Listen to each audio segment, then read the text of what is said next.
So hey guys, welcome back to another video. So guys, मैं आज cast and politics पढ़ाऊँगा। इसमें हम एक मेजर टॉपिक्स कवर करेंगे इस वीडियो में।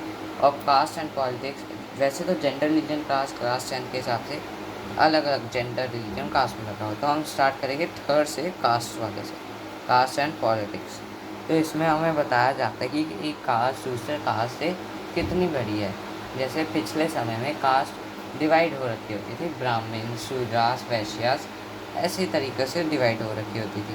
तो इसमें ब्राह्मण्स, इसको पूरे कास्ट हियरार्की कहा जाता है, जिसमें लैडर लाइक फॉर्मेशन होती है कि एक जैसे ब्राह्मण पहले, फिर वो शूद्रास, पहले ब्राह्मण, वैश्यस, क्षत्रियास, शूद्रास, ऐसे चार जो है लाइन वाइज लैडर लाइक बने कि हायर से लोअर पे जा रहे हैं।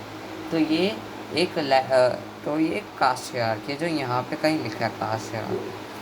अब ये टॉपिक है, हम पहले बोलेंगे कि how has the changes, what are the changes that happened what are the caste changes that happened in modern India. हम बोलेंगे due to socio economic changes and caste groups in modern India undergone great changes. पहला कि large scale urbanisation हो रही है, economic development हो रही है, growth of literacy and education, occupational mobility, the status of landlords from village are breaking down, and the old notion of caste hierarchy are breaking down. तो यही है हमारा। और फिर हमारा ये आता है कास्ट।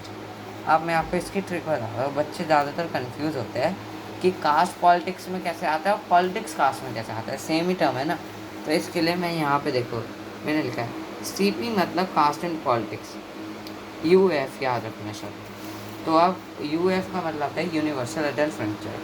अब ये देखो, अगर आपको यूनिवर्सल अडल्ट फ्रेंचाइज आ गया तो आपको ये पूरा पॉइंट याद आ गया। तो अगर आप कॉमन सेंस लगाओ यूनिवर्सल अडल्ट फ्रेंचाइज से, आपको पता चल जाएगा कि universal franchise and the principle of one vote one value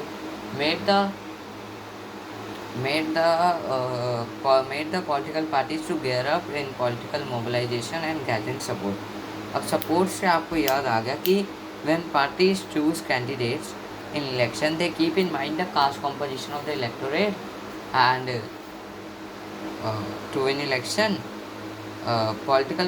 some political parties are associated with the representatives of the caste groups only. मतलब कि एक कास्ट ग्रुप का, जैसे एक पॉलिटिकल पार्टी नाम XYZ, नाम मुझे ऐसे याद नहीं है, तो XYZ पॉलिटिकल पार्टी है। वो जो पॉलिटिकल पार्टी है वो हिंदूज़ के लिए, हिंदूज ही आएंगे उसमें। ऐसा ये होती है एक तरह की सम पॉलिटिकल पार्टी एसोसिएशन। तो अब ज़रूरी नहीं है कि जैसे क्वेश्चन 4 था ये NCERT का, यहाँ लिखा हुआ है कि ज़रूरी नहीं है कि अगर एक पॉलिटिकल पार्टी एक कास्ट ग्रुप को कर रही है तो वो इलेक्शन जीतेगी।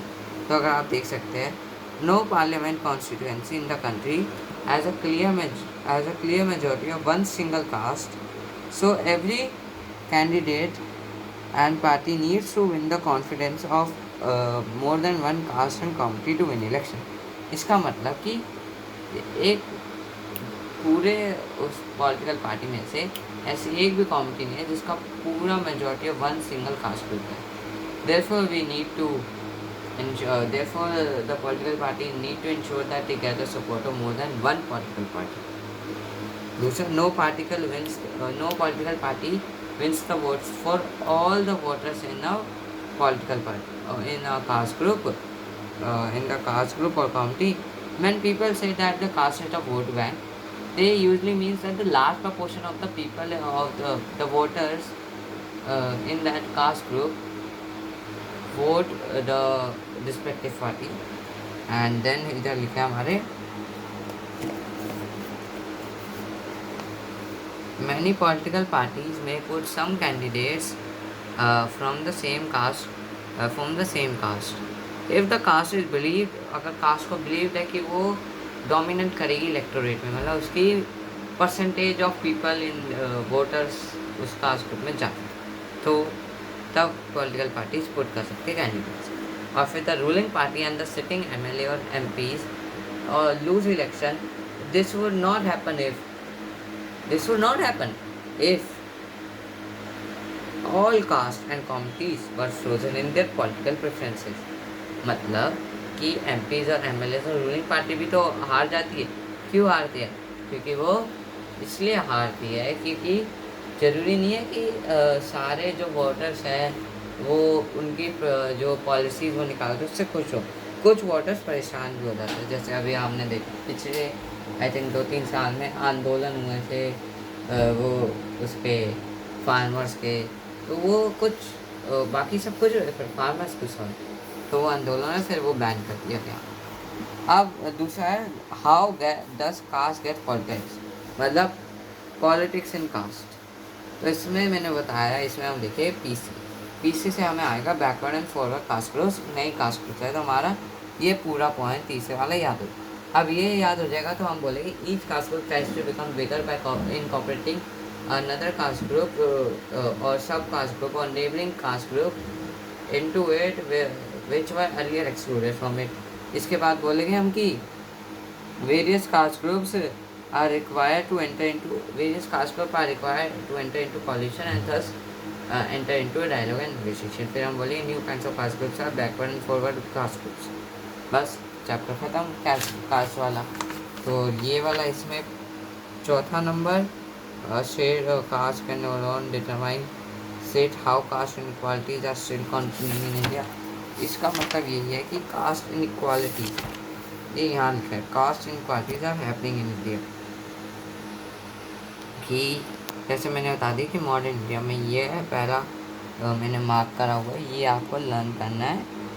कि इसमें बस यही बताया कि मेंबर इसमें ये बताया कि पहले टाइम कास्ट इनइक्वालिटी जो होती थी, जैसे ब्राह्मण जो थे वो शूद्रस के पास नहीं जाते, शूद्रस को अनटचेबल होता था।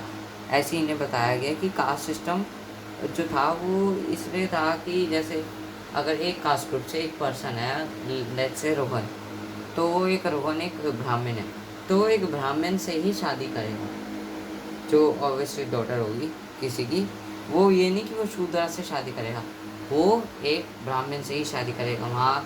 और ना शूद्रा वैश्य या क्षत्रिय के साथ खा भी सकते, सिर्फ वो ब्राह्मण के साथ खाएगा।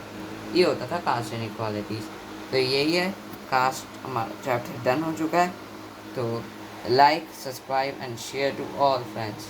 बाय।